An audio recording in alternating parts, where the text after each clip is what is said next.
Hey, Andy here from builderhottub.com. In this video, I'm going to talk about my cedar and wood hot tub plumbing kits. So let's go ahead and take a look.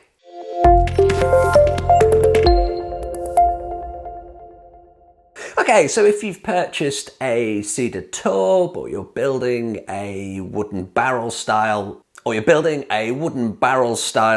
that you want to convert into a hot tub, at some point you're going to need some plumbing. So I can definitely help. What I've done is I've put together a plumbing kit that will help turn that wooden vessel into a hot tub. And it contains all of the parts that you're going to need. All you need to do is just add pipe to that. You will have a perfectly functioning hot tub. So let's talk a little bit about the kits themselves. So the kits come in 4 different flavors. I'll call them flavors. They have no jets, 4 jets, 8 and 16 jet options. The actual plumbing setup is quite straightforward. It's a dual speed pump. So the low speed on the pump will do your heating and your filtration, and the high speed will do your jets. There's an air blower in there as well, just that creates that whole bubbliness that is the hot tub.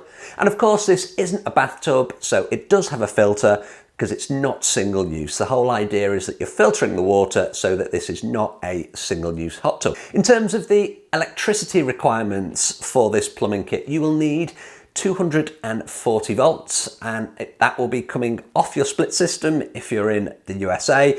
The reason that you need this is the heater does require quite a large amount of amps, and if it was on 115 volts, the amps required would be way too much and it wouldn't be safe. So the manufacturers design all of the hot tub systems that have the larger heating elements so that they run on 230 volts. That current is then lowered, making it a much safer experience. So that's the reason that you have 230 volts on hot tub kit. Now, this is actually the style of jet and jet body that comes in the kit. I want to talk a little bit about them. So the jet itself, it actually fits in and screws into the housing, and this piece of plastic here that I have, it's going to depict the wooden sides of your tub. Now, the first thing that you're going to be thinking, well, hold on, the sides of my wooden tub are a lot larger or a lot thicker than the piece of plastic that he's holding. Well, that's exactly right. Now, these internal fascias, they do seal up onto the wooden sides of your tub.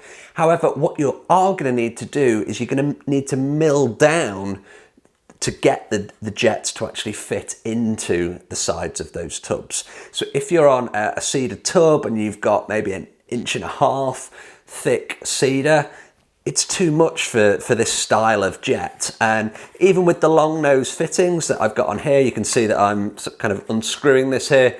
You're not going to get an 1.5 inch thickness of wall with this jet fascia.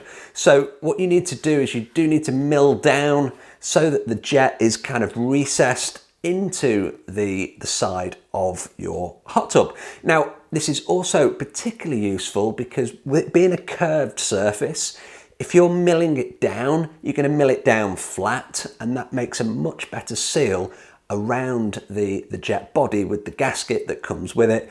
So it's an all-round better setup. So you'll have less likely chances of leaks.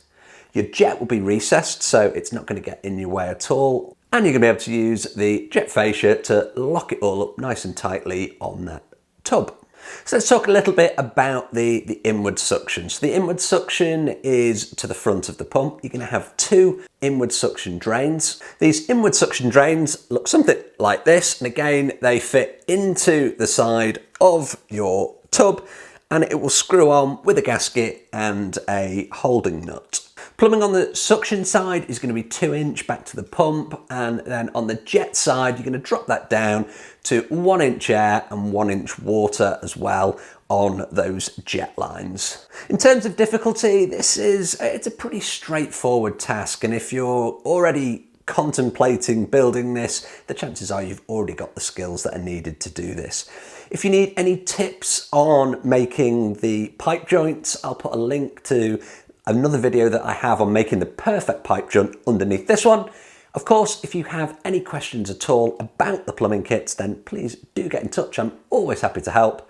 Hopefully you found this short video useful. Best of luck with your wooden or cedar hot tub project. Thanks ever so much for watching, and I'll see you on the next video.